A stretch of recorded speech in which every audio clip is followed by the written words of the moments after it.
a group of girls who came to me of grade 8, and they had quite a bad complaint about their senior teachers, touching them in the wrong places. And this was not tolerable. I had to do something. I was like their parent at school.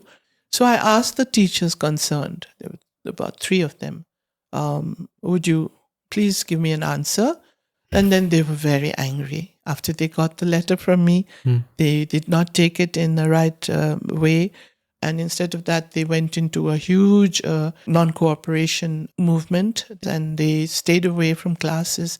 It was the first day of school, and they did not attend classes. They stood away from assembly, and the children saw all of that. Parents were very upset, and they didn't want, as usual, they don't want others to know. They want to keep it all hushed up. There was media coverage on that. But I was very righteous, For me, to protect the child was my first duty, and nothing else mattered. And the chairman also supported me, and the board members also. They came in and we formed a committee. It was very hard.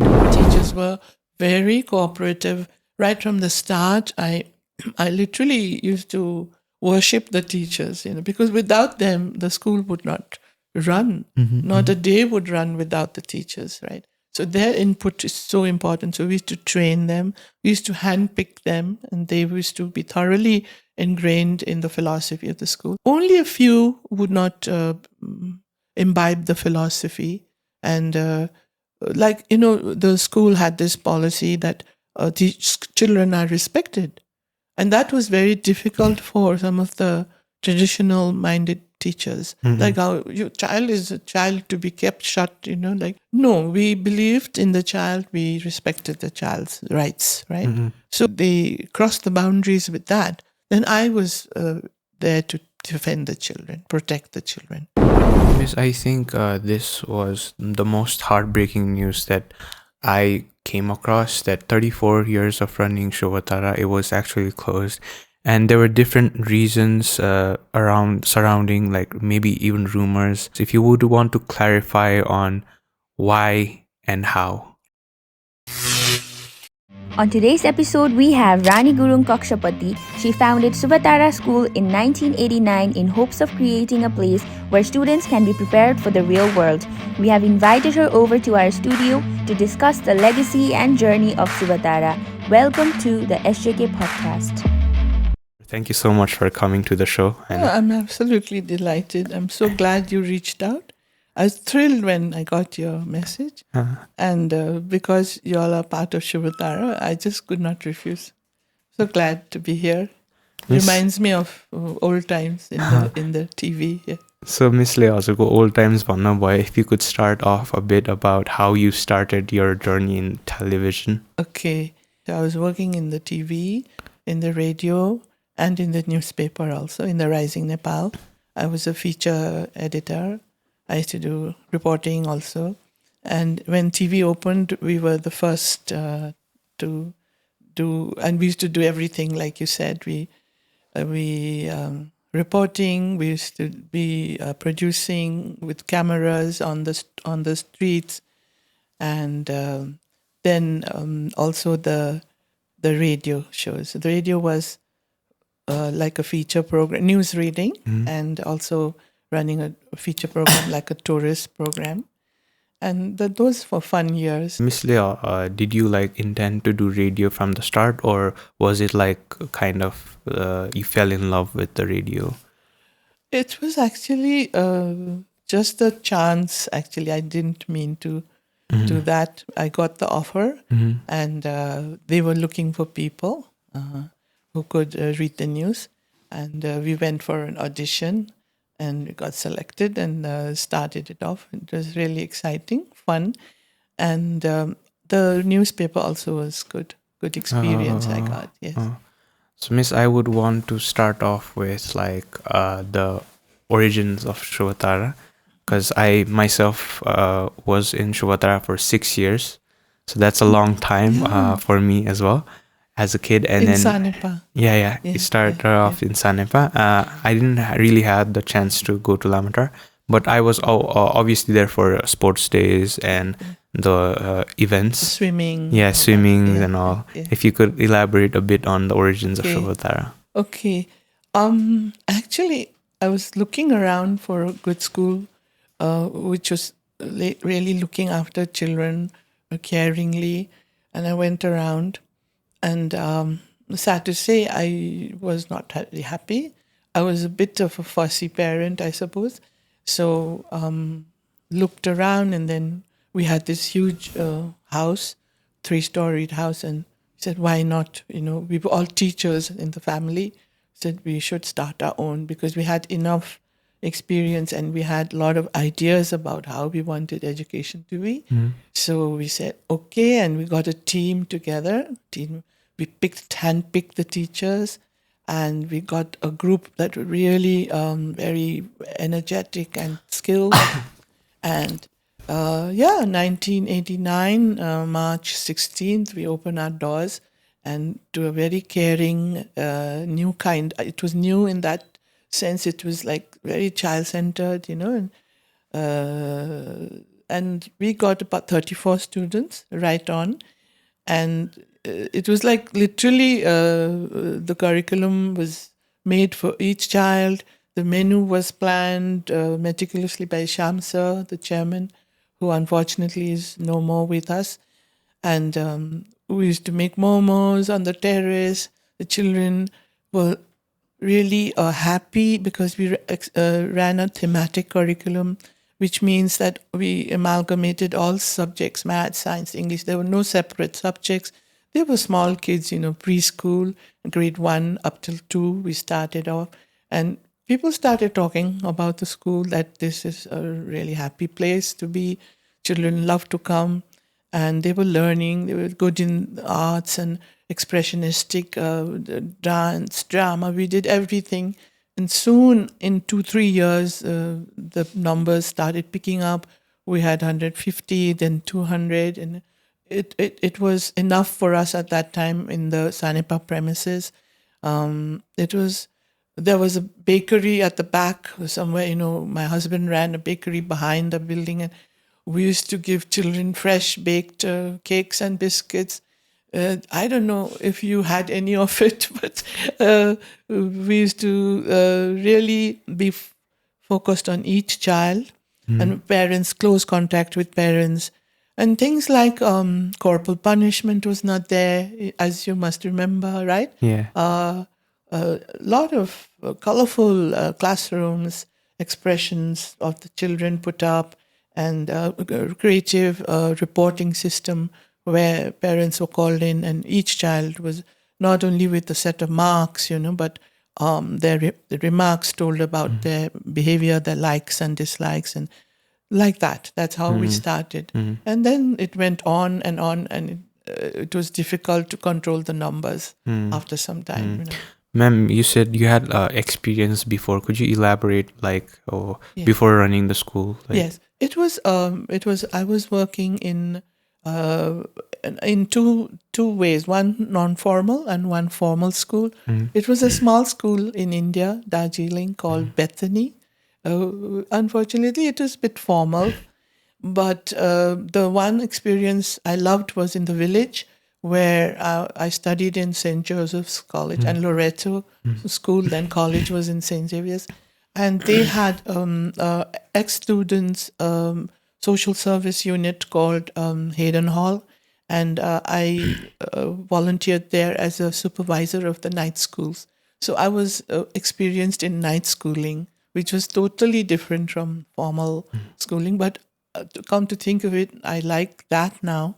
Now that I've had a taste of the formal system, the night school was very effective, and now I can see the adults in the village whom I taught in the junior classes. There were 5 centers, and they have all now, they can read, write, and their lives have changed because of attending those classes.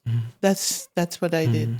My dad also studied in Darjeeling, and he used to tell me stories about how Darjeeling was like the place to study. Like everybody wanted to go to Darjeeling to study. Yes. How was the educational system there at that time in Darjeeling? It is mostly it is like the nuns and the priests, a lot of schools there follow their system. But as such, it is a good old formal system, I think Nepal has now more modern systems. When I went back to my nun teachers, I said, Mother, how do you teach? Because I was really raving about school and research and all this, and I wanted to know how my teachers taught. I said, how did you teach us? What method did you follow? And she said, we just teach. So in that sense, they were like just born teachers. They taught in the good old textbooks way, but they were good, the teachers were well qualified and they taught the subject thoroughly. Like my own sister was a teacher, English teacher, and she was so thorough in what she taught that I don't think we can get a better teacher than her in getting the matter across to the student, If you give a child to her, like a bunch of teachers, for example, I literally did this in school. They used to write remarks and she used to correct them and she said, this is terrible, these remarks have so many mistakes. I want to teach your teachers. So we gave them over to her for a few sessions. And believe me, they became excellent writers after a few.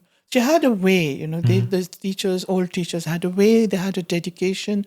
They didn't let a child go without getting corrected for their mistakes. This was amazing. In every mistake in a book, she would write a long remark and make sure that mistake is corrected the next time, But we don't find that dedication in schools today.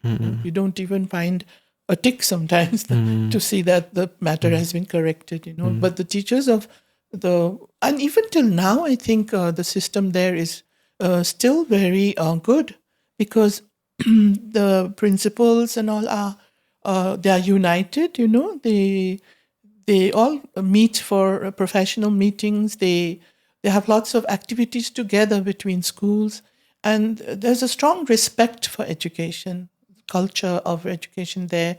The teachers are respected, and students also get a good education. They go all over the world with that education. Ma'am, do you think Shuvatara was influenced by the educational system of Darjeeling? Well, yes, we gave a good dose of the English, the curriculum which we followed, the stories which we read, and all the good background in English that we got, and the general knowledge that they taught us, and we give this to the children. But I think Shuvatara branched out into creative more. Yes. I started the thematic system, which was taking a bit of all the subjects and with a common topic, common subject, and then relating to that over a week or two. And then children got thorough knowledge of all various topics related to that main topic, So I did a few different things, yes. But the respect for teachers, the discipline was in us, and we wanted to pass it on to the children. How much preparation was behind the school opening? So how much time did you guys research, and then the management, how much time did it take? Excuse me. It took us about a year, and to get the good team going and to get the place physically ready. And that's it, about a year. Yes. And what was like the mindset or like the vision for Shuvatara when it opened? Oh, the vision was quite lofty, and we wanted to give the children. We had a very strong feeling that Nepalese can do a lot, in us, because we had been given that strong foundation. We felt that we could do anything, go anywhere in the world, and hold ourselves up, So we wanted our kids to do that too. We wanted the grounding of their families, their culture, and be exposed to the best of foreign education also, international trends in education. So that's what we laid out the curriculum we English pani थियो, the best of grammar and comprehension and all that, and the story books reading culture and all this. But we made sure that Nepali was not neglected, and the cultural activities. The children were allowed to speak in Nepali. If you remember, we never punished them. That's what I didn't like about some schools in India too. Like English had to be spoken by the children, and they were given a stick if you spoke Nepali. That I think is really horrible in your own country if you can't speak your own language. And otherwise everyone will become very anglicized. True. You just can only speak English, and you come home and you expect all English standards, and that's not realistic, right? So we encourage both. Customs at home need to be respected, and that's how we did it. And the planning was in detail with the teachers. We used to have lots of meetings, workshops, and the child-centered methods were taught. So what were like the initial challenge for opening a school? The challenges. Well, I think I was lucky. I had a very supportive family behind me. My husband, with a lot of financial support, he gave us the whole house to take over as a school, and we moved over to a small flat. And the Shuvatara started with 5 classes, right? Initial financially and infrastructure-wise was not too difficult. He also took care of the transport arrangements, the buses, the drivers, and the food.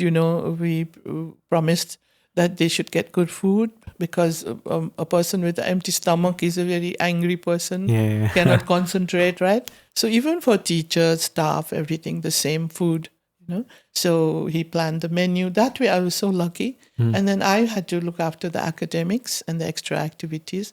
And so I had a lot of support that way. But the troubles began after the school reached its initial first half, say 10 years and after.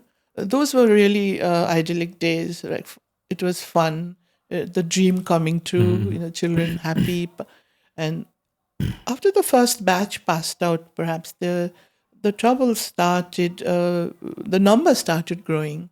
And the numbers became quite unmanageable, in the sense that I believed in the child-centered way, where the small size numbers, with 20 would be the ideal. But looking at the financial reality and our policy of not charging too much to the parents, we had to keep 30, So 30 in a class, and one section was not enough, then it became 2, and then it became 3.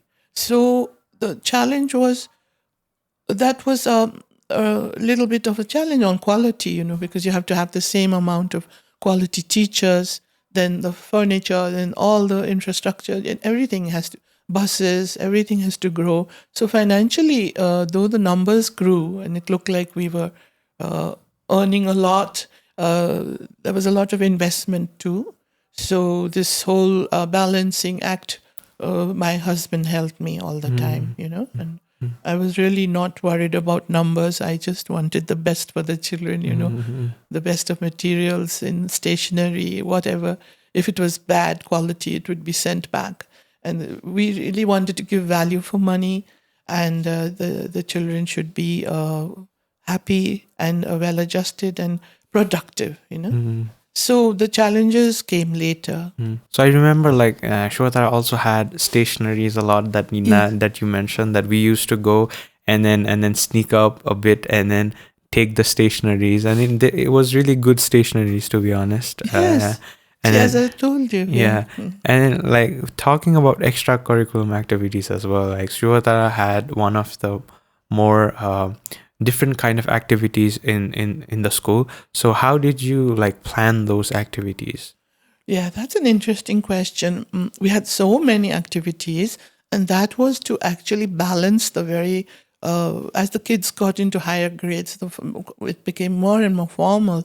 And all teachers were not able to handle the formal curriculum in a creative way, because they were not all trained at the same time. And some leave in the middle and new ones come in, and it's always a challenge. So we wanted the balance to be made by the extra activities for the child, not to have a boring class always, So they had art and craft, they had music, they had singing, dancing, and so as many teachers, were employed, and also physical activities, karate, wushu, whatever the tendencies of the children was.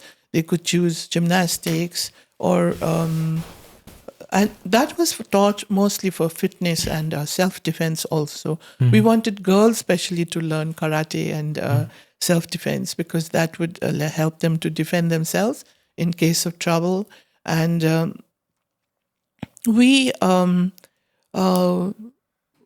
try to balance the curriculum, and it was planned in a way that the formal would be interspersed with informal activities, So it looked like there was a set of children always on the field who were either dancing or who were on the stage and who were playing football. And the neighbors used to say, does Shuvatara just have fun and fun activities all the time? Do they not study, So it was a challenge even to make them realize that they study as well and they do well. And as you can see, how well they have done in both in academics and in extra activities. So I think that's the way we did it, balancing the routine.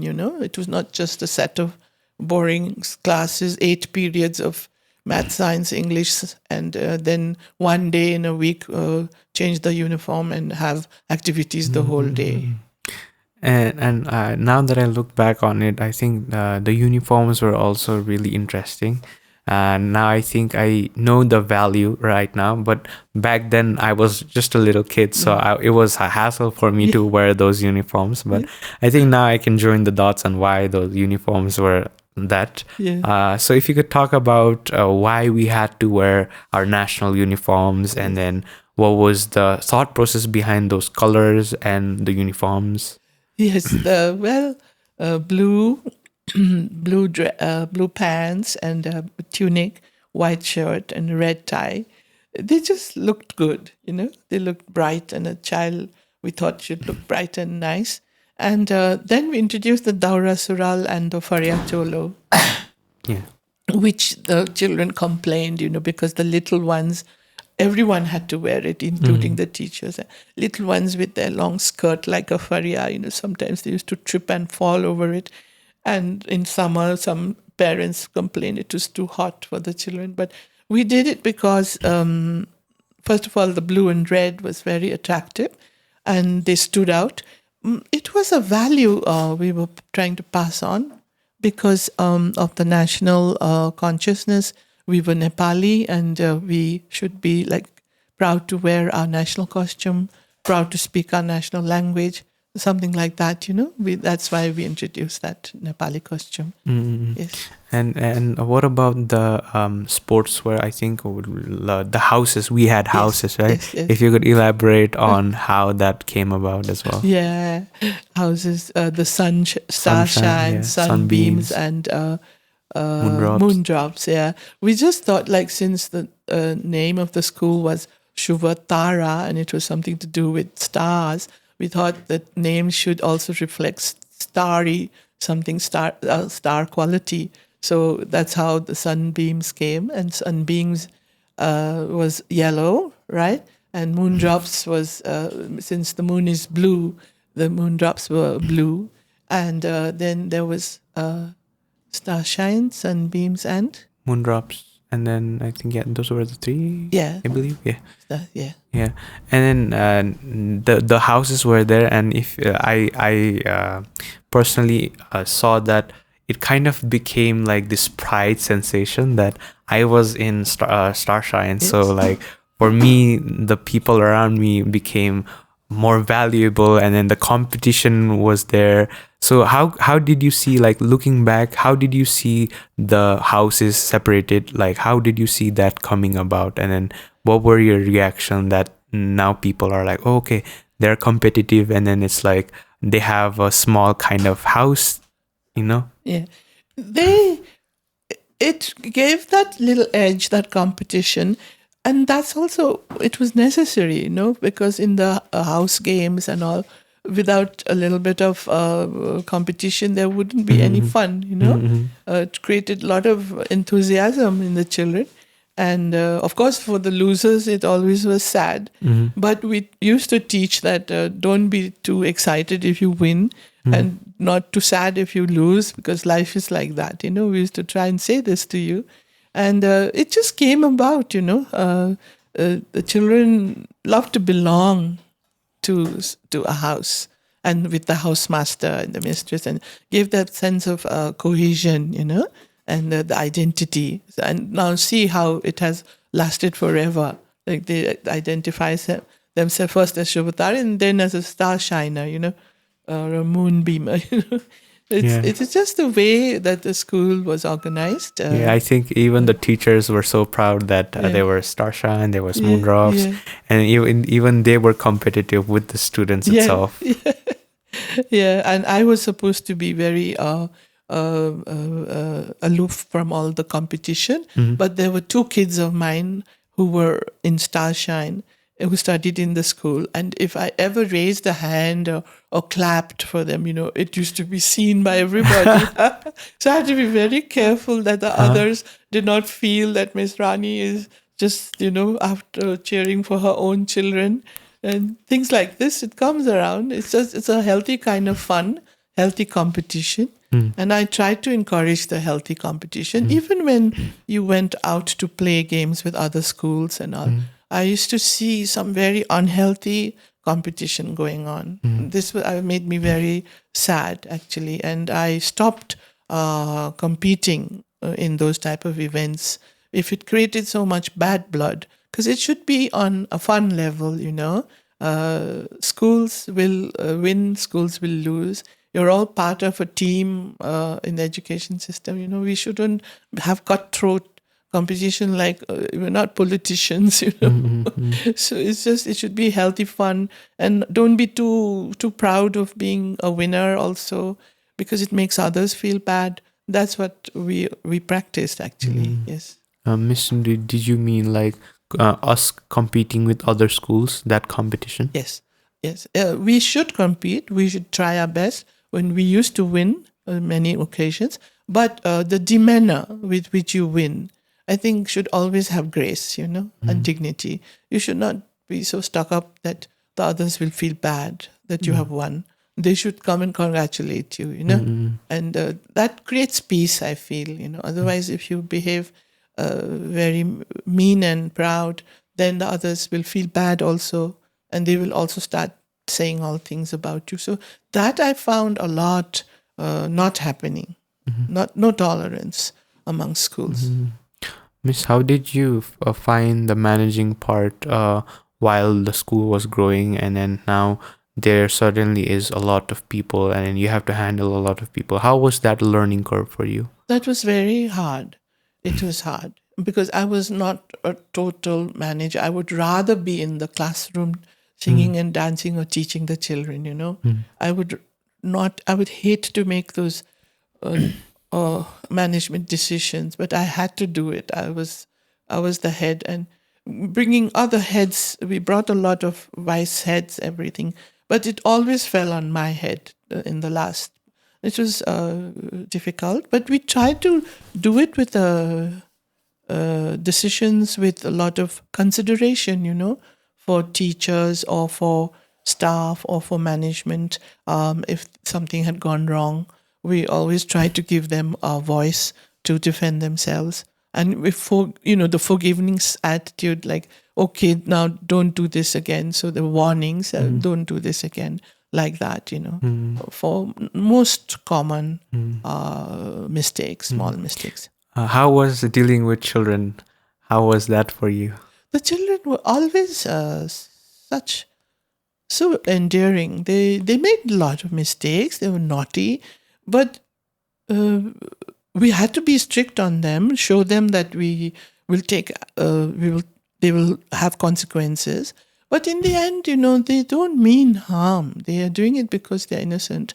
we had a system of discipline with smileys and grumpies. Do you remember? Yeah. And that used to control the discipline a lot. The children hated getting grumpies, Yeah. and there was the warning card also Yeah. for those, the very die-hard naughty ones, The warning card would bring in a parent, and then that would bring in tears also.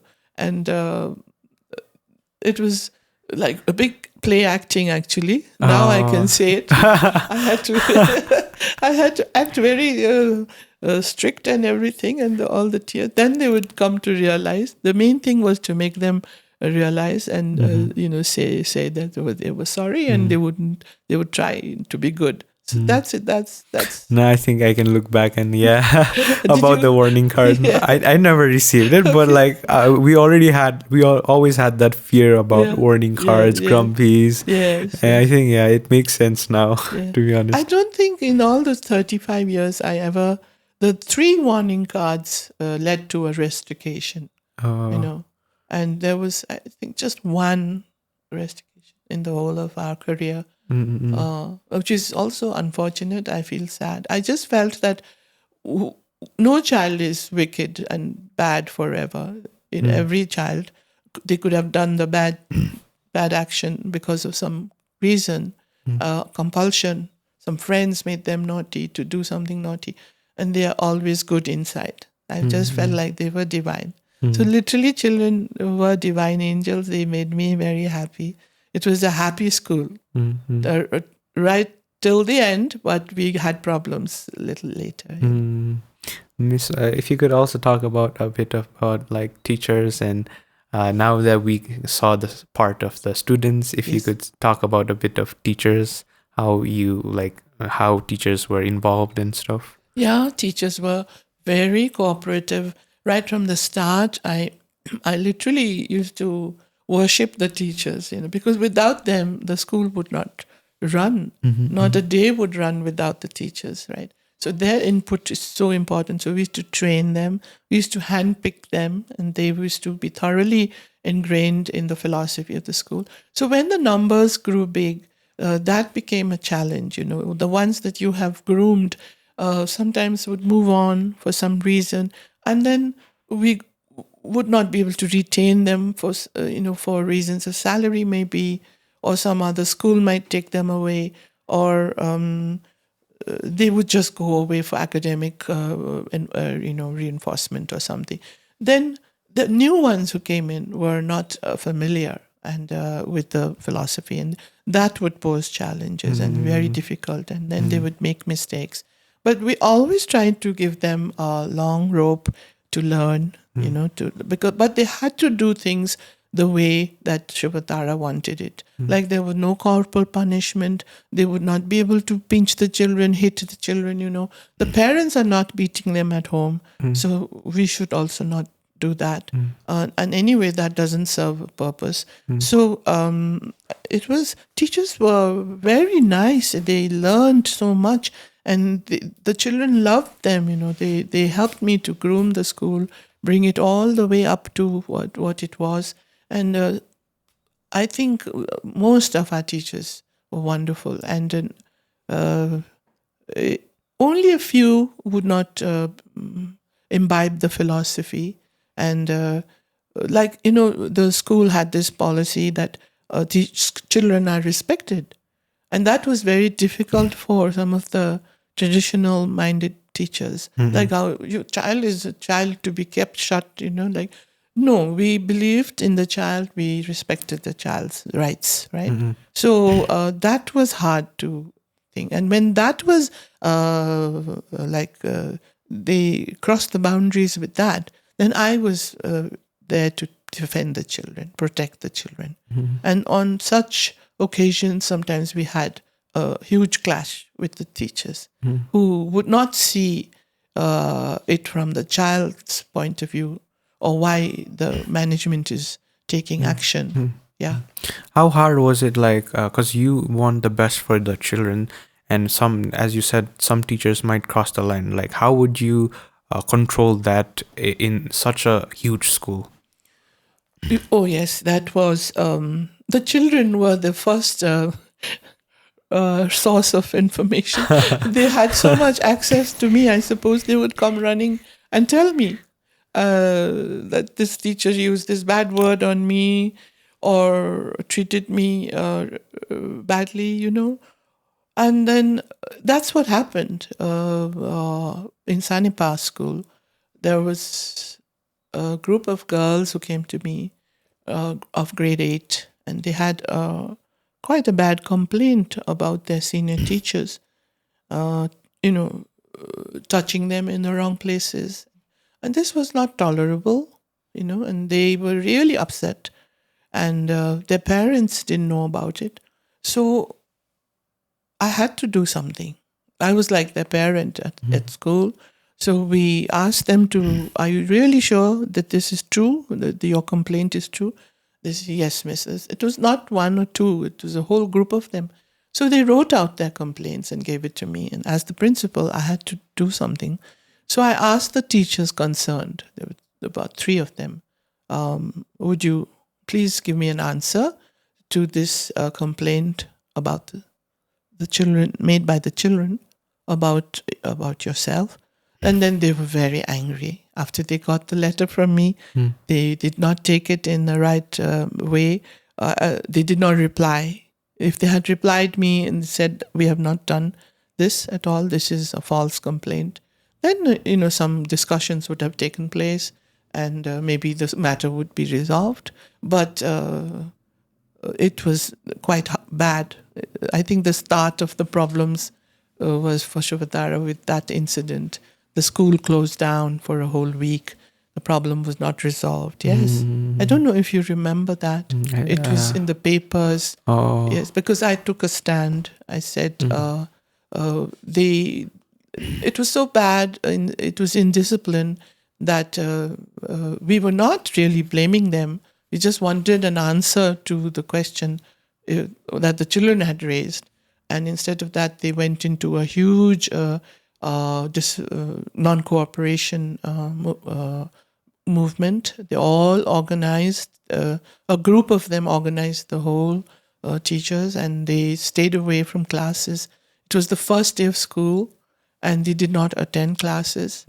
They stood away from assembly, and the children saw all of that. And that was the beginning of a very bad phase, that I was so upset with that the children are looking at their teachers being disrespectful to the management, And that process started since then. It never stopped.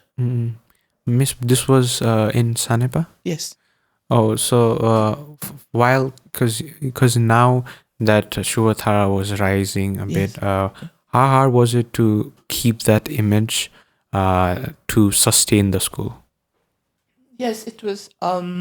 It was pretty hard. We never wanted children to feel insecure, and the parents too. We never really let them know. But that time we had to send a message saying the school is closing because the children have been harassed like this, and the parents were very upset, and they didn't want, as usual, they don't want others to know. They want to keep it all hushed up. They didn't want, there was media coverage on that. But I was very righteous, For me, to protect the child was my first duty, and nothing else mattered. And the chairman also supported me, and the board members also. They came in and we formed a committee. It was very hard.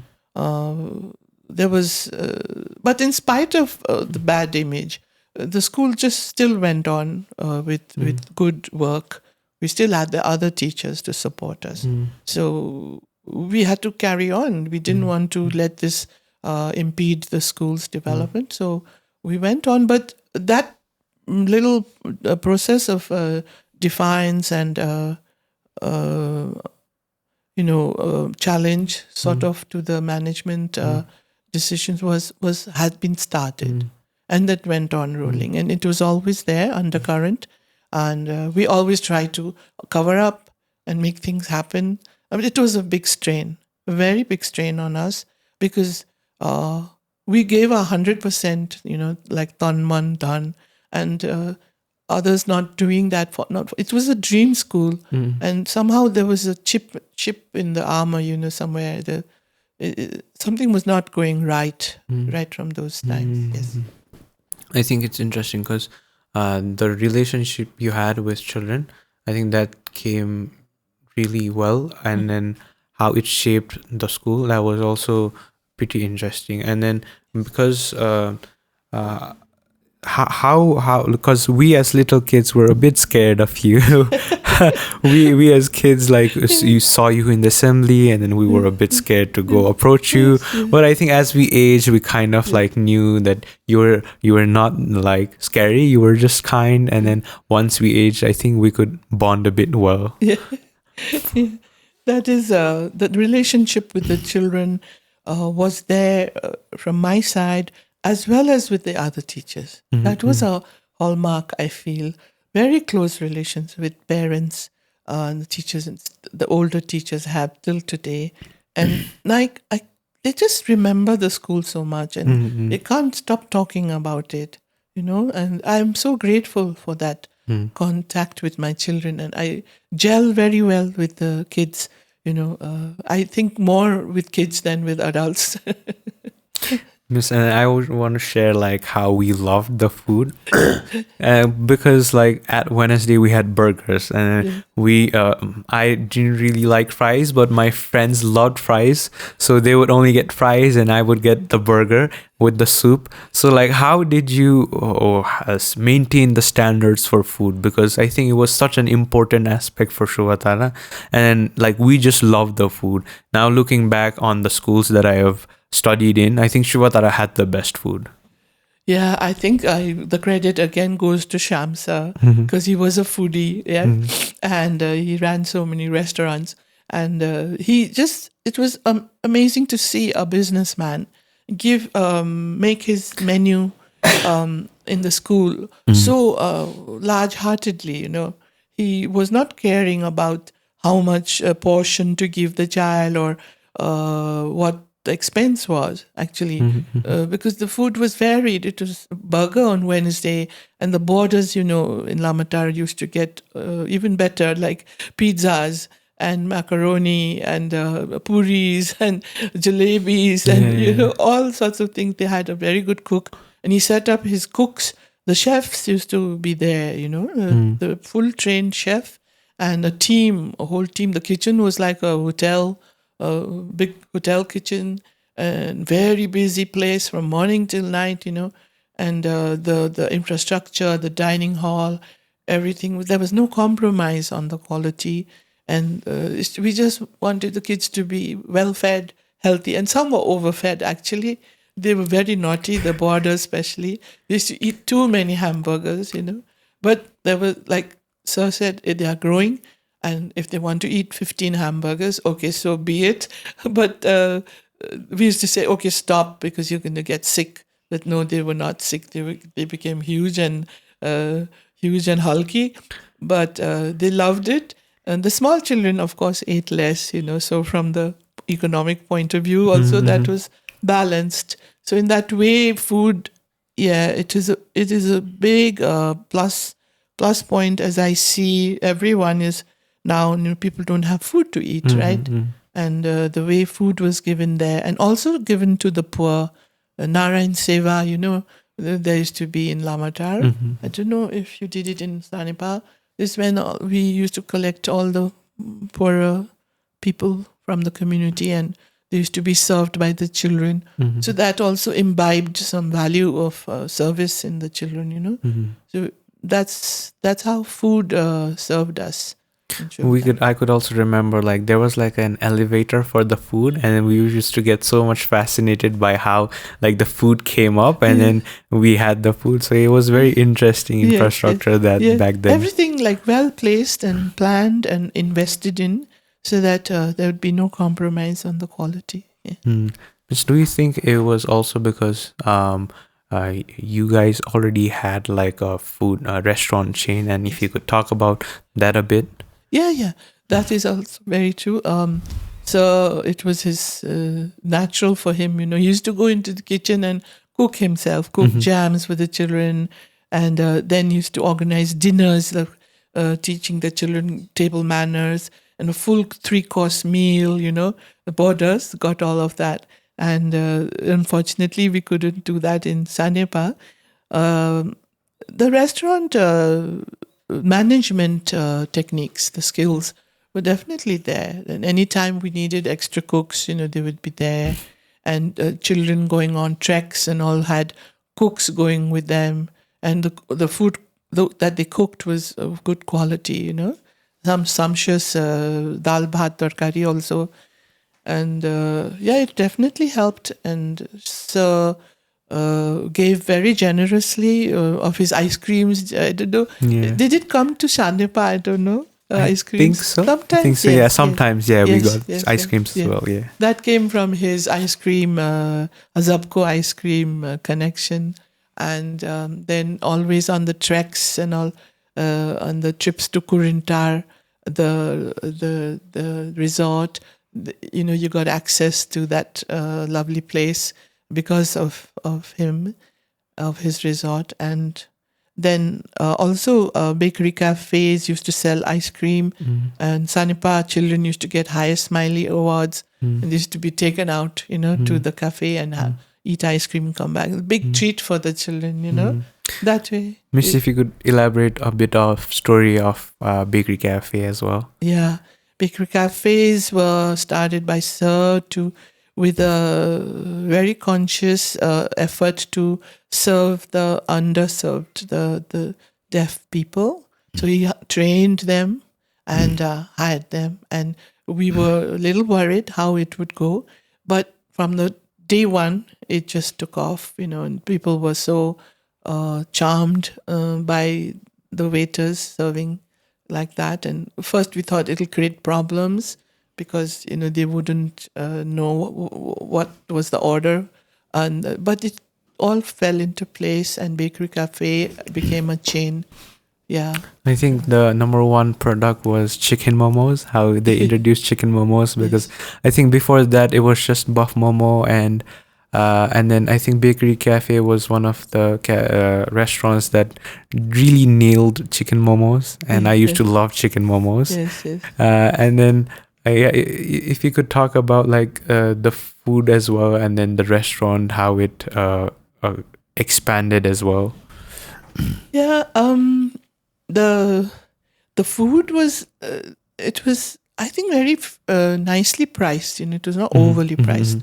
And the momos with the chicken momo, I must say, is money for quality, value for money was the policy of his restaurants. He would not compromise on the meat, for example, or the best of the meat part would be given for chicken, not all the skin and the bones and all other sinew, the tendons and all this. They would be all sorted out. So one got pure meat, and the ingredients were good, and there was a standard maintained, because they have a central kitchen in Sanepa where the masala and whatever is prepared there, and the momos are also made there actually, and then distributed to all the centers. So the centers grew because, Sir was an entrepreneur and a businessman. He always looked for the place where the need is there, the population is there, active. So he would find a place very nicely decorated in a jiffy. He used to open restaurants like it was a cup of tea, it was easy peasy, because he had all his accounts laid out, all his calculations done, investment wise and everything. And he used to just get the staff, and the Deaf Society was very happy, that he was hiring so many deaf people. And so that's how he used to do his restaurant. I was looking through some of his interviews, and there was a line that stood out to me. He said that a lot of people tried to copy the bakery cafe, the colors down to everything. But I wish they copied giving the opportunity for the deafs as well. Yes. I think, that was one of the heartwarming quotes that I kind of remembered while watching his interviews. Yes. Very true, yes. He used to tell his restaurant friends and the hotel friends, if there could be some way that they could take in more of the deaf people, maybe just in the basic jobs in the kitchen, but somehow it hasn't happened. Yes. Yes. And like seeing the opportunity for those people as well, I think it was it was a very different kind of thought. Plus, Bakery Cafe itself had a really good menu, so I think that was also it was my favorite restaurant when I was a kid. I used to go, and then there was like a statue about the Momo. Yeah. Momo I man. used to go and then click pictures with that. So it was a very memorable moment. I think it was in Teku that time. Yes. Yeah, I think it was a very warm moment. Yeah, that restaurant is special because it started off with the concept of helping the deaf people, which hadn't been there before, and then the menu was so varied and nice. Pricing also was not too bad. But then lot of other restaurants have come in now, and there's a lot of competition, and the trend is that it should be flashy and very innovative, with maybe a computer as a waiter or something like that. The people like to go for new things. Yeah. So we have to upgrade. We have to keep up with the competition too. Miss, and then I think that is also the Bakery Cafe is also associated with Sam's One Tree, right? Yes. If you could a bit tell us a story on how that name also came about, Sam's One Tree. Yes, it was formerly Nanglo, right? Nanglo Cafe and Pub. Yeah. And after the earthquake, the whole place shut down, right? And the building was a bit old, and it became all not fit to use, and Sir had to revamp it. For a while, the restaurant closed down, and then there was a shift. A shift in the restaurant. The decision to open Sam's One Tree came up, and Nanglo became another entity. And then Nanglo is looked after by his brother, and Sam's is looked after by Samsa. Yeah. And bringing that conversation back to Shuvatara as well. Yeah. I still remember the motto for God and my country. Yes. So how did you put some of those values in Shuvatara? Because I know the songs that we played, the songs that we sang, it was not the Western kind of songs. It was more related to Nepal and the values we had. I'm so glad you noticed that. Yeah. Yes, I made a specific effort to tell the song and dance teachers. So please do not import anything filmy into teaching the children. That they will see any time in the movies or in the videos. From school, let them get some of the national values and about their culture. So that's what I insisted, that the song should be social or imbibing some feeling about the country, loving the country, and rousing type of songs, because we need that, I think. We need that. There's a lot of commercialization, and with this enemy and all this culture coming in, if we also, we just ape the other customs, then we will forget our own. And because it was the sports day was one of the most interesting time of events that we got to experience. Even I think the past students also came to watch the sports day, and the formation was so rich, right? Like even I still have some of the footages of the sports day, and we also have the Shubhavani. Yes. If you could elaborate on for the people who are watching, what was Shubhavani for Shuvatara? Shubhavani was Shuva is of course a part of our school's name, and Vani is of course a message, like a sound. Vani is sound, but it is the sound of the Shuvatarians, right? So we just had all the children writing in it. They're expressing their views in Nepali and English, right? And with pictures. It was a compilation of events, and it spoke about our philosophy. It was a mouthpiece of Shuvatara. And the you mentioned the sports day. Oh wow, that was something that we really planned for days in advance. Yeah, and a lot of preparation in minute detail. All duties were set so that there should be no delays or people made to wait, and everything, all props in place, and it should be fun, and even in that we tried to teach a value. Like, we had a race for parents where they had to clean up the mess, the garbage. We threw a lot of paper all over the ground, and they didn't like that very much because we had to work hard. And then we had fun events too. Yeah, Sports Day was special. And it really, really was heartening to see children just enjoy that so much, and screaming when they won, and beautiful, and the bonding between the teachers and the students. I also remember, like, before the sports day, we would have practice days and dances, and we would get excited, but it was tiring at the same time because we could miss classes. And then, but at the same time, we had to dance. So yeah, it was a fun moment looking back. Yeah.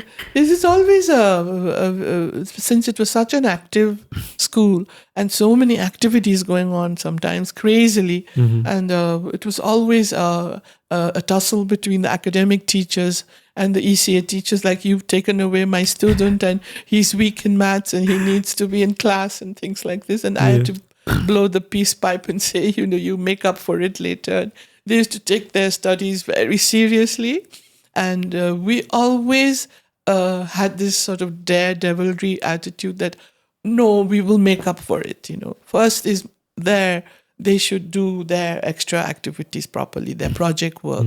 They should perform, and the academics will give them extra time in the evening, or they will get their time in for that subject. And we as kids, we were so excited, like, we were sitting in class, and then the teacher was teaching, and some people like came and then called us for like the extracurriculums, and we used to get excited for the people who could go off and miss class. I think that was a pretty good experience back then. Always the case, that you're at least allowed to go that way.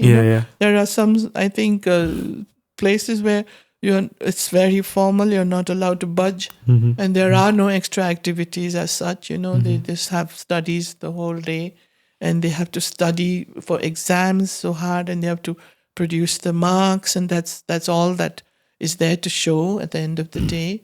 And I think that is most unproductive in today's time and day. One has to develop a multifaceted personality, otherwise you cannot face the world successfully. Now that I see, like, there's a pattern of the new schools trying to show extracurriculums, but it's only for like the media and stuff, where they really don't have the values. If you could talk about your opinion on the recent educational system, or the recent let's say the board, or the recent educational system. Well, it's a little difficult to talk about others and the way they are doing things. But as a teacher, as an educationist, I do ponder about how do they manage, and what are they actually doing how does it fit into the curriculum and all those activities. If it is done with a mission, with a vision, and if it is grooming the personality of the child or the character, then that is, I think, relevant. Otherwise, just for the sake of pleasing, putting on a show for the parents or the media, I think it's expensive, and it's also not really fulfilling its goal. It has to be molded into the curriculum and the goals. There has to be a vision why that activity has to take place. For example, if you're taking the children to excursion in the forest, and or taking them, for example, to Mithila. Every year they used to go, the children, in the winter excursions. Some used to go to Jiri, some used to go to different parts of Nepal, and one group went to Mithila. So when they went to Mithila, it was not just to see Mithila, but it was to integrate with the Mithila school children there. That was to imbibe the value of acceptance in the children, because the children from the Mithila schools were different from them. And then they did cultural things, fun things with them. They planned and they went. They took to some schools in Trisuli, in Kurintar. They took stationery and they did a sports day with them, right? And it was a planned thing. And what was the goal? Because that all is in the lesson plans that we make, What is the objective? What is the goal, and what are the activities, and what's the outcome? That you have to fulfill in any lesson, right? We make. And even these outdoor activities have to have that. So what is the outcome? What is the outcome of all the expensive schools? I would sometimes like to ask parents, like, are you satisfied with the way your child is behaving? Because the final outcome of education is behavior. How do you behave, once you give them the most expensive education? Are they coming back to your house with good manners and with concern for the elderly, or concern for the ones who are younger or disabled? Things like this.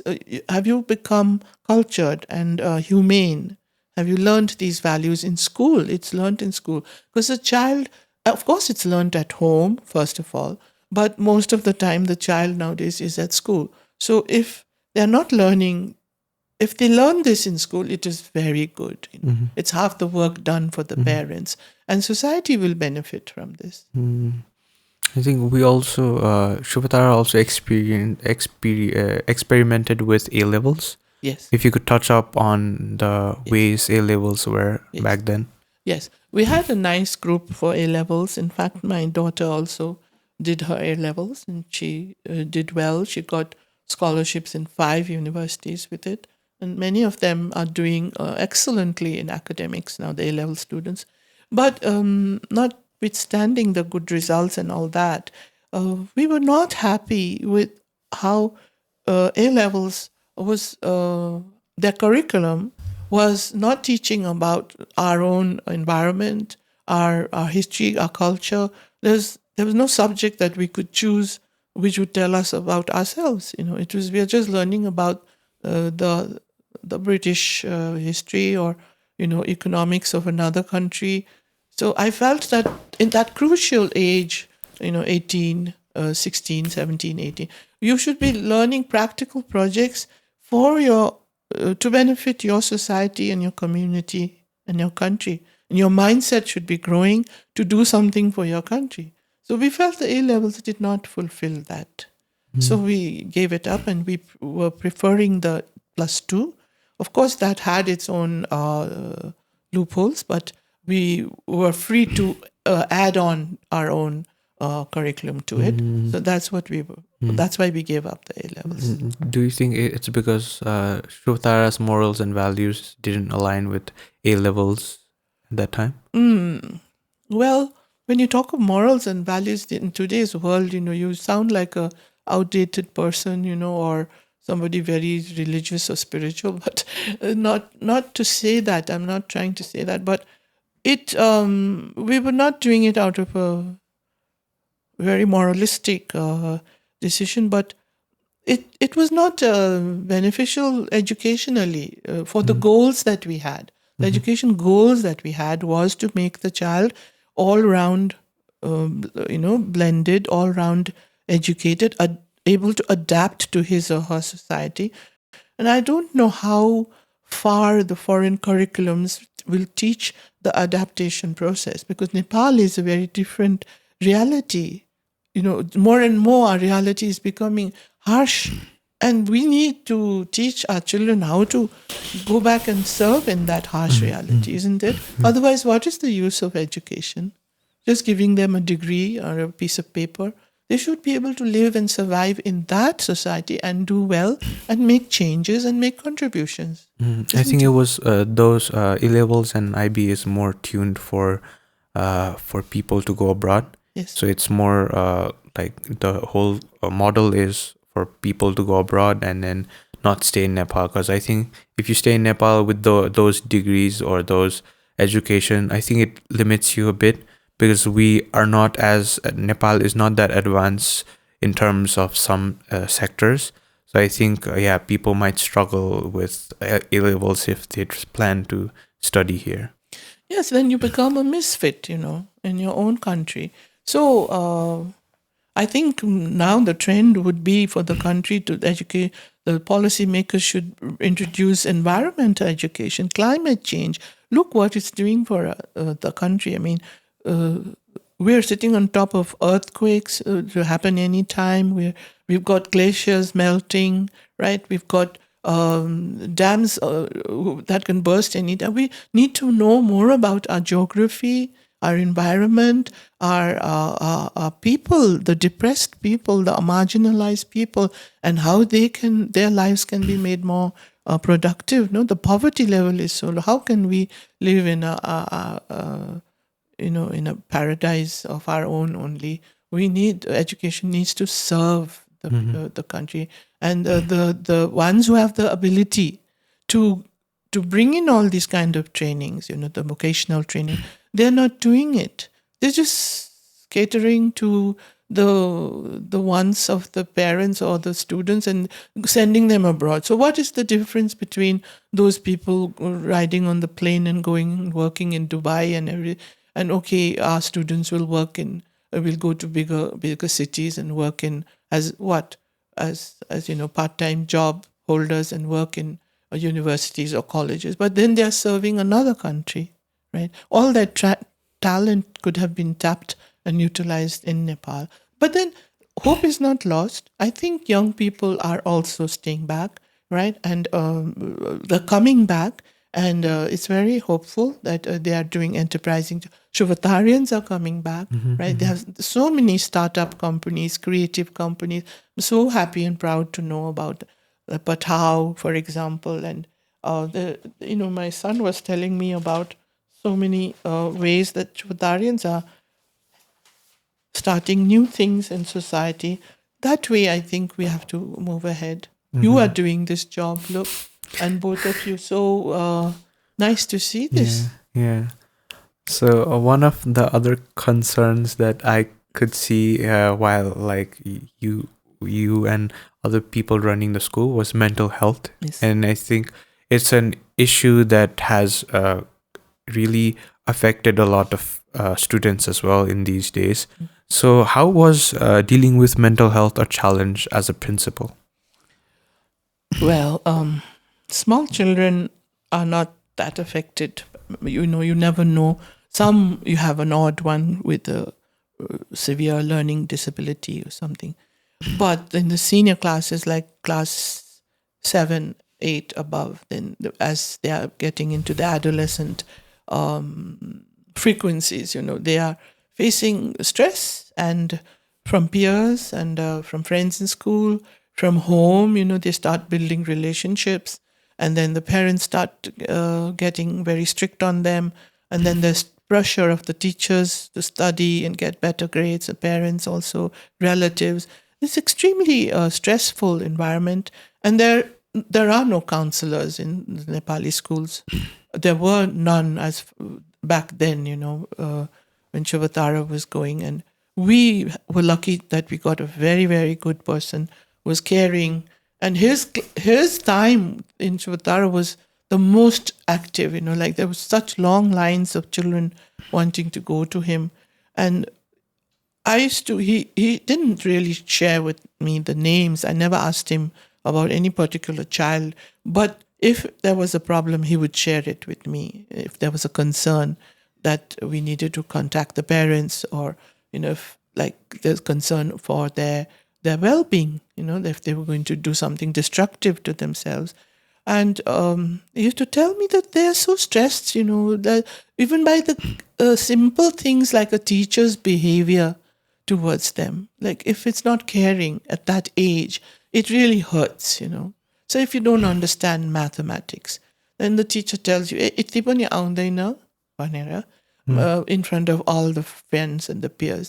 It's so shaming, for that person. So this sort of fine attention to the feelings of a child, of a young adult, has really made me concerned. The lack of feeling.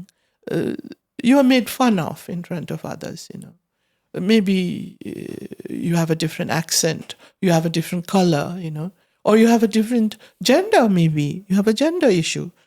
These things are not, well, unfortunately, tolerated by our teaching community. Still, it is still a thing that has to be trained and taught to them.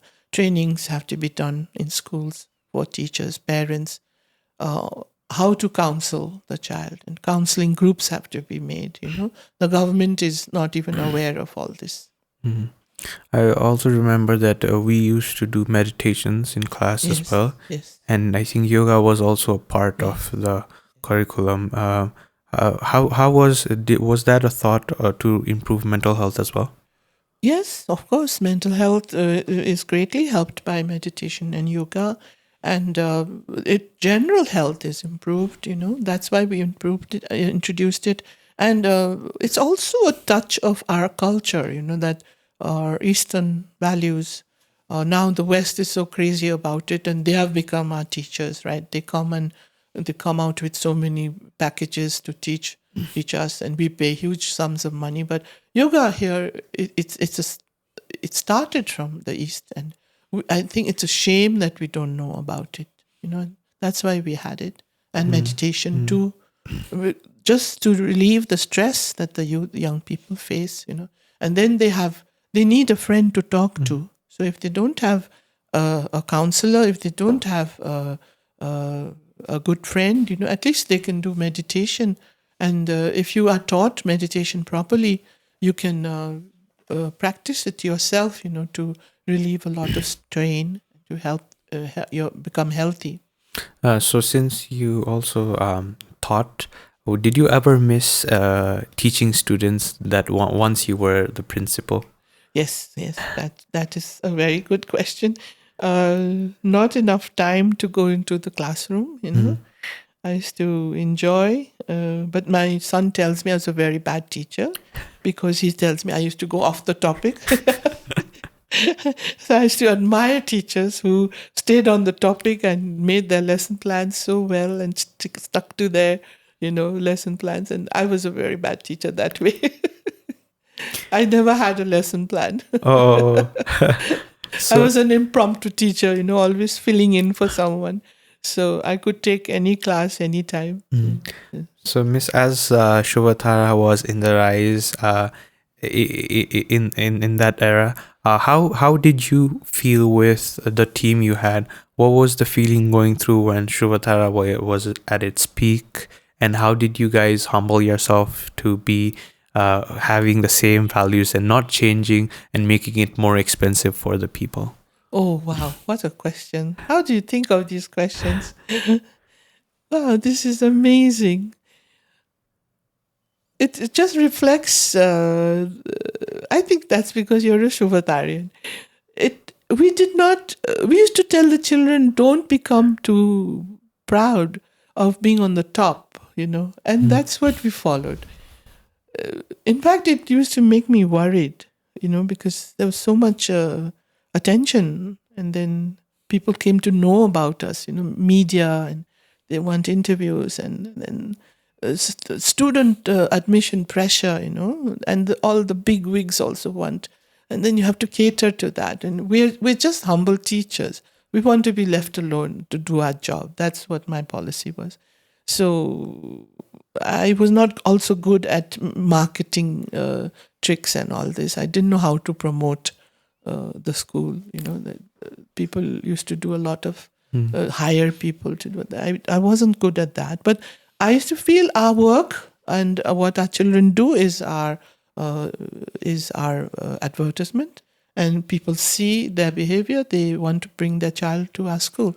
So yes, that's. I hope I answered your Yeah, question yes, about yes, the yes, yes. humility part. I always thought that, and I think in our own lives also we forbid ourselves to become snooty or proud, because I don't think material things last for very short time, and I think the purity of the spirit is more important, and that is lasting. Yeah, I think because there are a lot of schools that I've seen, and then since the foreign boards are also here, people tend to charge a lot for the education, and it's a rising problem.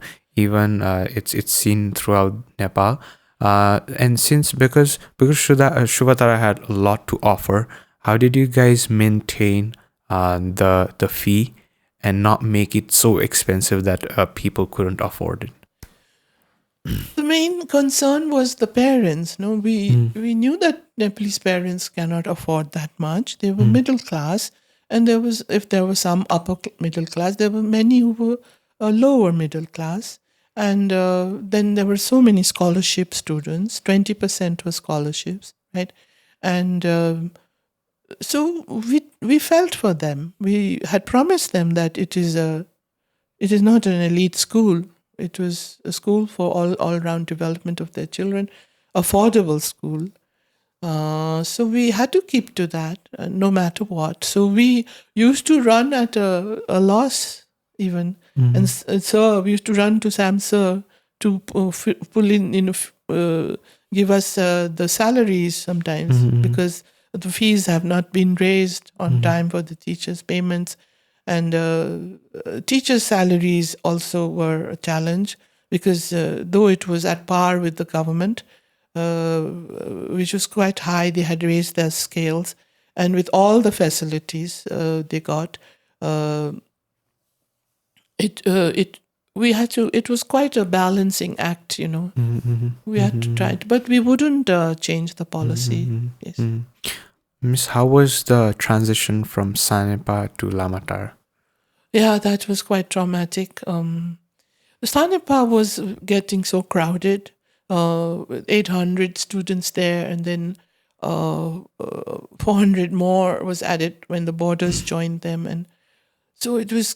You can imagine, there was just not enough space, and the noise level had gone up, and neighbors were complaining, and the buses, of course, plying on that road, which had to go right inside the lanes. So naturally, the people complained a lot, and we also felt very claustrophobic in that space. It was enough for the smaller group, but so we had Lamatar and open all the facilities there. So we had to decide, and we lost a lot of children when we did that. I don't know if it was a good or bad decision, but the students had already joined. We couldn't send them back home. We had to make way. So we had to move, and it was quite hard. It was a hard decision. We lost a lot of students. But the premises were also a compensation. The ground, the football ground, the swimming pool, all the playgrounds, the table tennis place, the badminton, the halls, the indoor heated swimming pool was there, and the dining halls, everything, and the greenery. Most important, the fresh air and the scenic place. It was children later adjusted and were very happy. But Miss, when was Lamatar built? this was not built by us. It was a former school called Elites. So I really don't know when they built it. But we added a lot of buildings to it later when we went, yes. Because the infrastructure was really good, and then I think I didn't have the chance, but my friend also, they stayed for the borders as well. Yes, they yes. enjoyed the whole community. Yes. Even though it was far away, I think they had their own kind of bubble. Yes. And then how they enjoyed their hostel from what they told me specifically. Yes, that's nice. Yeah, and then They had a real nice time there, yes. yeah, and talking about a bit about COVID-19, Yes. how was that? How did pandemic kind of affected the school? It was awful. It was awful for everybody, right? And traumatic too.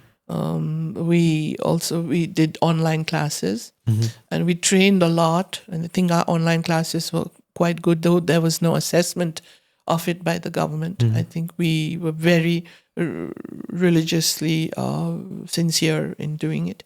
The COVID made life difficult for even the parents, right? And our businesses too also were not doing good. And parents started to not be able to pay. Out of 40% were paying out of our total parents, 20% were scholarships, and 40% were not paying, not able to pay. So that made it very difficult to keep up the salaries scales of the teachers, and they were perhaps getting 50% salaries, and there was a lot of demand for increment in salaries and pressure, a lot of pressure, on Sam Sir especially. And he was already a sick man, he was suffering from cancer, and it didn't help him at all to face those tensions. And there was no way that we could even borrow money, because even the banks were down, and our business was down. It was a horrible time, yes. It affected us very badly.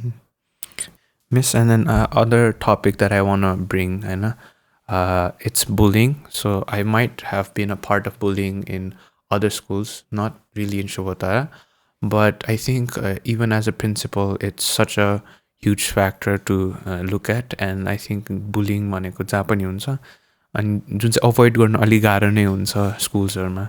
So how was the process of you controlling bullying? There used to be, we had formed a group of children from each class who were like, they were the anti-bullying squad, And then there was a teacher who was appointed from in the senior level and the junior level, and they would have regular meetings, and they would report to the teacher if they had observed bullying going on in the class by among the peer friends, or sometimes even by the teacher. So we had this sort of a thing working, but it was a bit hard because the teachers sometimes would not like this for any child to report on what's going on in the class. This sort of thing was there, and they would be afraid to speak up. And it's a very big prevalent factor in almost all schools, the best of schools, and we've seen so many movies and read books about it. I experienced this, as I just told you about the anti-bullying squad. There was a child who had returned from abroad, very, very outspoken, active, and participatory, and she was very active in the anti-bullying squad. But it so happened that she got victimized because the teacher believed that she had tattled on him. So one day I found that she was bullied by the teacher, and I found this myself firsthand. I entered one of the buildings in the Sanepa School, and the exams had been going on, and it had just gotten over, and it was lunch break. But as I entered the building, I saw this girl sitting down and writing a paper, and the teacher was with her. And I said, "What's happening here? Why aren't you out for lunch?" And she was very scared. She couldn't speak. She was writing her test paper all over again. And the teacher said that she had lost her paper. She didn't submit her test paper, so she's being made to write it again. And I asked the child, and she couldn't speak. And later when I asked her, she said that is not true. She had submitted her paper, but somehow the teacher had made it as if it was lost. So poor child was made to rewrite the whole test. And this was horrible, And it came to my notice firsthand. And the excuse was that she didn't give it up. So in this way, the school had started getting eroded in the the special bonding with the children, that it was not about bullying, it was about caring. The school policy was about caring for a child who is weak in studies or has a disability, or even appreciating a child who is, encouraging a child who is very active. There's no question about bullying so far in the school. But from that first-hand experience, I came to know that it is very much there, underhand. It goes on in all classrooms, in all schools. And I was really sad to know the mindset of that child, because this bubbly teenager had become a quiet mouse. She had been crushed. Her self-confidence had been crushed. I phoned her. I said sorry to her parents also, and asked her not to worry, that she should not lose her self-confidence, that this is one of a bad incident, that this will not happen again. I assured her. But of course, she learned the lesson. She had burnt her hands, she had burnt her fingers. She would never be speak out again and speak her mind, speak the truth. And that's how bullying can really destroy a child's confidence. And it started in Shuvatara, and I was very unhappy about this. It was not what we wanted at all. Miss, how did you make sure that, because I think it's hard to see if the teacher is bullying the students. How did you make sure that you recognize those patterns after this incident or before this incident? Well, the children tell you. The children, we had very close contact with children. They would come and tell me everything, because they knew that I was a friend. I was not a typical principal sitting on a high chair. I loved the children. They knew that. They trusted me. It was trust.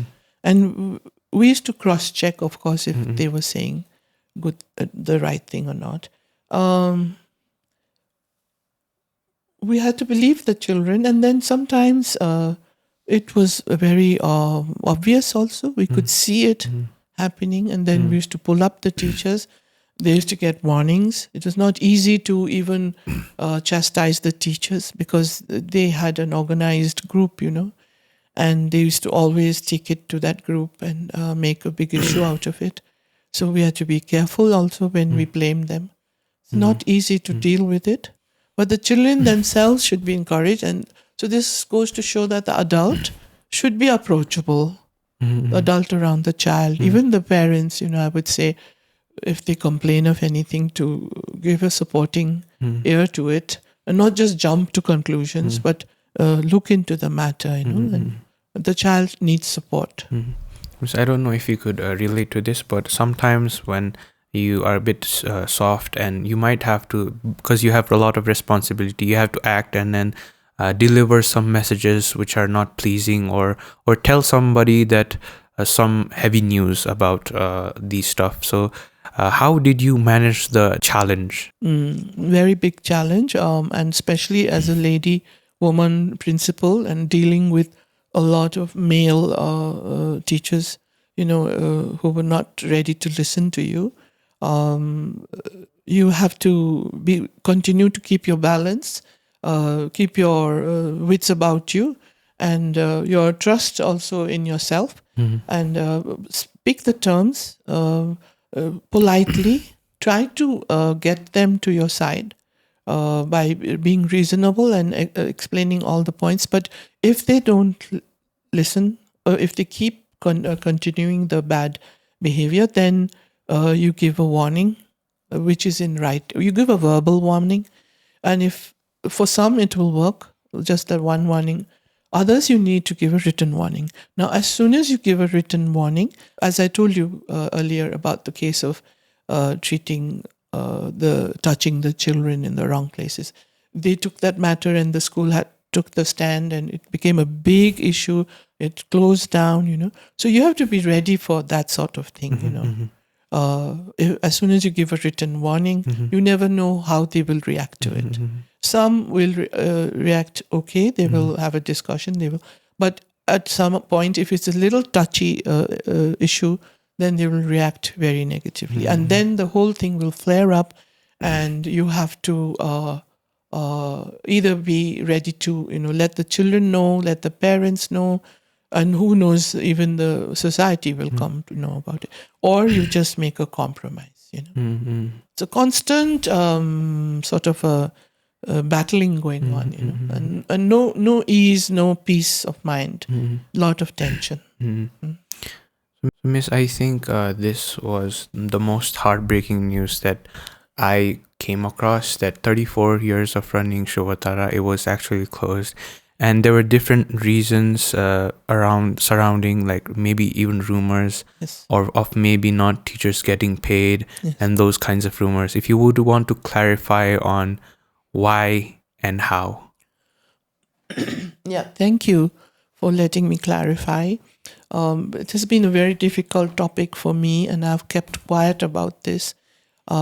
People ask me, but I tend not to discuss it, because what has happened has already happened, right?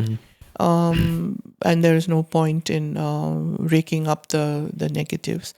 But the case, as the teachers not being, satisfied with their services, the reward for their services, that is like, I don't think that is true. That is not fair, because we tried always to satisfy the teachers. They were the first and foremost important group in the school. As I told you, we started a teachers training center just to make the teachers more professional, so that their skills would improve and they would, get more salaries. Also, they will have a better professional standing. And we used to observe things like Guru Purnima, I don't know if you had that, but it was like worshipping the teachers. Yes. And reminding teachers of their duties and their responsibilities, and how high they are in the hierarchy of the school. Like they make a difference in the life of the child totally. So facilities wise, also the salaries, also we gave them at par with the government and much more. The facilities that they got, when you convert it into money, would be quite a sizable amount. Things like their very decent living quarters, electricity paid, water bills paid, food, all meals paid, the tuition of their children subsidized, highly subsidized. The first child gets total tuition free, second and third is subsidized. Then they would get their leaves, all sorts of leaves, their study leave, their even maternity leave, even for the men, and then their professional development leaves they used to take. Their transport was subsidized. I think they got it mostly free transport. Then giving all of this, if the facilities are, like if they say that their needs were not met, that's where the school had a problem. After the COVID, until the COVID, it was fine. We were catering to all their wishes. But after the COVID, it was not possible for the school, because the school itself was running into red, and the other organizations that were supporting us, like the restaurants, also were in trouble, right? And SAMSA also was a sick man, very sick man at that time, making all these negotiations and deals for small little petty negotiations about salary and about facilities. And the working hours that they put in was like, it's laughable, because it was like the senior grade teachers were working like sometimes 2 periods in a day, sometimes maximum 4 periods in a day, that's all. And there were 8 or 9 periods that other teachers were working in other schools. And the rest of the periods, they were meant to use it for research, for their planning and their corrections. But it was not happening that way. Those extra periods were being used for their meetings, for working actually against the very school that was supporting them. So that was an atmosphere that was not pleasant at all. Very, very, a lot of tensions created, worries created, and it amounted to indiscipline. And it was difficult to run the school, and there was like a parallel government going on over there, and the children were in the middle of all this, and they were not getting. We were not able to function with creative activities anymore because there would be only half support for it. There was no total support for it. I remember we were celebrating the 30 years of Shuvatara, and very difficult for me physically and mentally. And I was not well also myself I'm well into my 60s, 68, 69, 70, that working with a broken leg, it was very stressful for both Sir and me.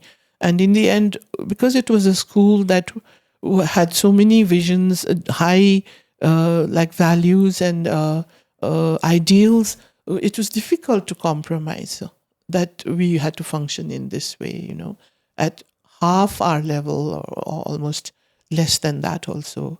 And financially also we were very badly off. So in the end, we just had to decide that we cannot do it anymore. And in this way, in this huge, the first we had about 200 staff and teachers, and it had come down to about 100, and even paying them all their salaries, which was not little by any means. It cannot be called mean. It was at par with all the other bigger schools. But according to their experience in the school, they were getting their due, and it was timely. The salaries were mostly timely, and there was not much understanding from them about our problems. It was we asked them, requested them not to do this. Let's work on it, because if the school remains, then everything will carry on. If the school is not there anymore, then all of us will be gone, But they didn't take it seriously. They scoffed at it. And in the end, we just had to make a very difficult decision. And with the hope that with all the students that we had taught would continue the legacy, what had been taught to them. And we would try to give back to society with our experience and our education experience in some way. But not in a big institution anymore. It was difficult to run a big institution like that in the circumstances. I also talked to some of my friends and some of the teachers, and they were telling me that it would be very sad that if Rani Miss wouldn't be in this education field, because we see you as a person who really cares about values, education.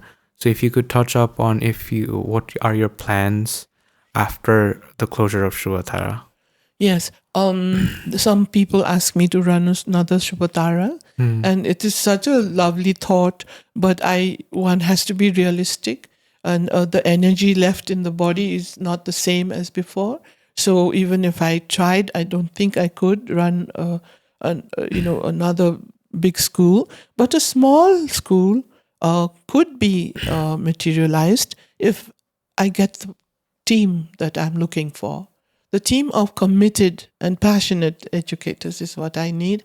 It might be too tall a story, but I do have a few people already, and we are working on it. But apart from the formal schooling, the non-formal education is what I'm more interested in, because the need of the country is also that, and trainings for the teachers. I realized that we had problems with the senior teachers because they were not able to deliver or understand or imbibe the creative principles of Shuvatara as I wanted it, as we used to have it, They came in later, and they were also lugged with all the formal curriculum.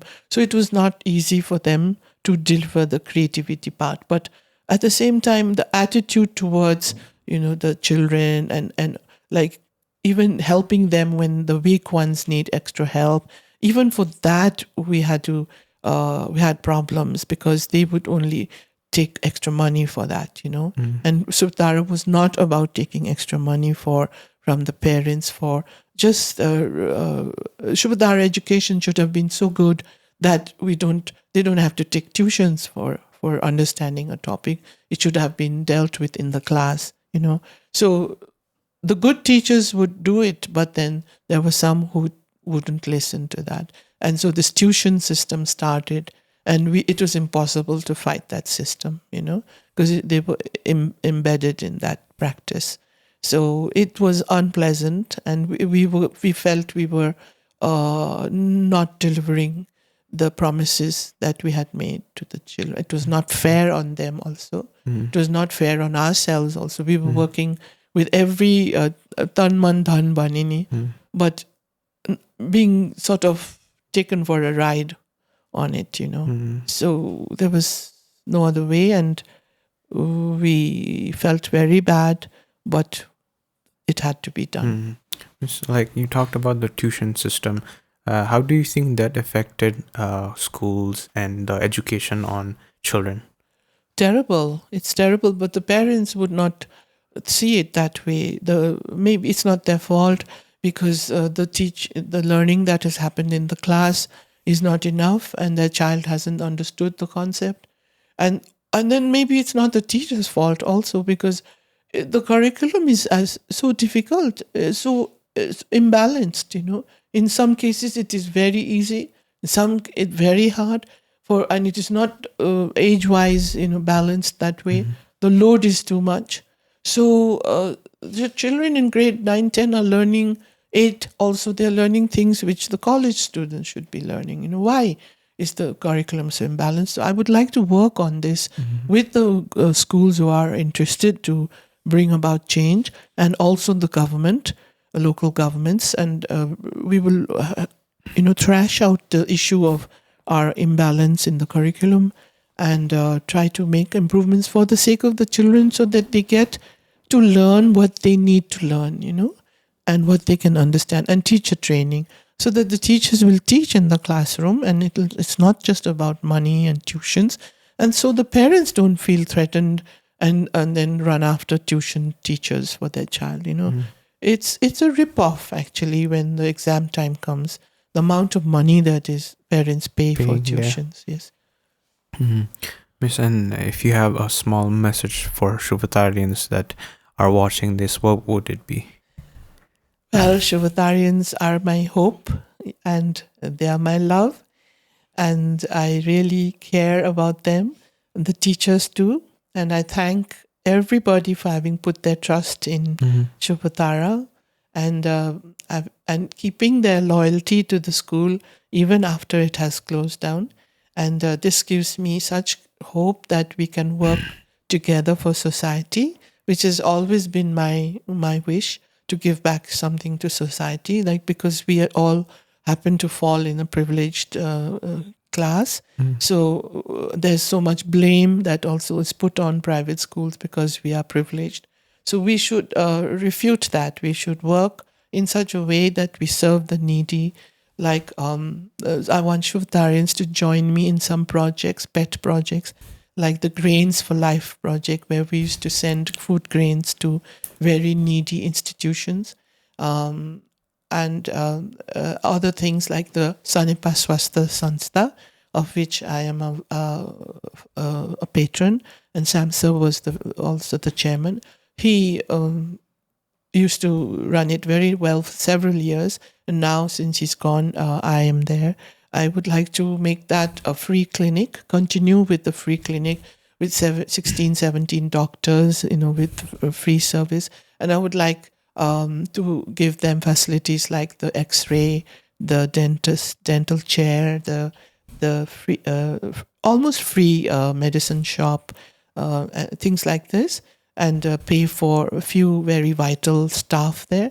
So I am going around in raising funds for it. So if Shuvatarians can help me raise funds, so when I give them a call, if we can, if they could write to me, they all have me on Facebook. their ideas, or they could tell me where they are and how they could help me, or just give contributions if they can't give any time. We need helpers to go out to old people sometimes in the region and talk to them, help them in any way. We need help with a little monastery there of very poor lamas who have no food, but they are little. There's a little monastery. We can raise clothes. I'm raising clothes at the moment to send to the people of Chepang community, which is above the hills in Kurintar, RSR. And they just don't have any clothes also, no food, no proper education.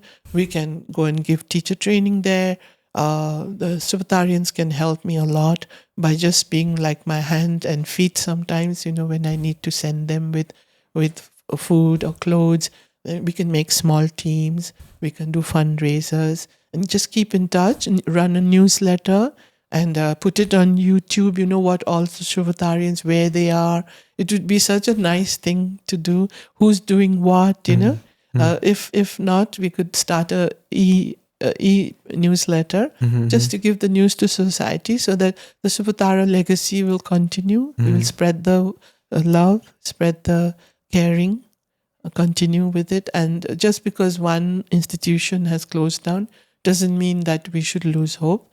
We should carry on, and the name Shuvatara will live on. Yes. We will do our best to give this message across. Thank you. And lastly, Miss, we have come to the end of the podcast. Lastly, the last question would be, what keeps you going, and what are some of the mindsets that us youth can have as of right now? Because your journey is such an inspiring story for the people who are still going. What advice could you give them? Well, first of all, what keeps me going in the morning is I am breathing, I'm alive, so I am grateful for that. So I just think we have to be grateful to our Creator and keep close to that Creator, whoever He is. And we always taught religious tolerance in school, no matter which denomination you come from or which God you call God. The fact is that there is a power higher than above you or around you, who's making your heart tick, your thoughts flow. You can get inspiration from that source, and there are many ways to do that. You can join classes for meditation, for yoga. Keep in touch with your the richness of your values. It's replete with strength and wisdom, and don't run away from it just running after other alien fads, of thinking. Your own past spiritual heritage is very, very rich, and the world is coming around to acknowledge that. And if we don't recognize the richness of our spiritual values and culture, then we are like real silly people, running after the other things. Yeah. Sorry.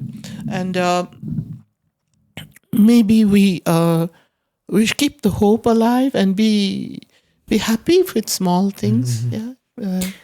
Thank you so much, Miss, for coming on to the podcast. And before we end it, we have some packages that sponsors have sent.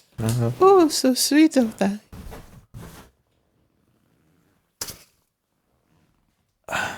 That is so sweet. Oh, this is a surprise. Yes, Miss. So I think this would be a good good. Wow. Let's organize. Oh, I need to get organized for sure. Yeah. These are some Lovely. notebooks for you. Thank you. Let's Organize is a women-led small business. The idea behind Let's Organize was born out of a necessity to find a planner that was both aesthetic and functional, something that accomplished more than just monthly events, appointments, and timetables. Currently, they sell planners, notebooks, and journals, and you can find them on Instagram at Let's Organize Planners. Oh, this is really kind of you. And typical. We I also have need that some white tea. tea. Yeah, I love this. I love green tea, white tea. Thank you so much. Thank you so I'm much, really Miss. delighted.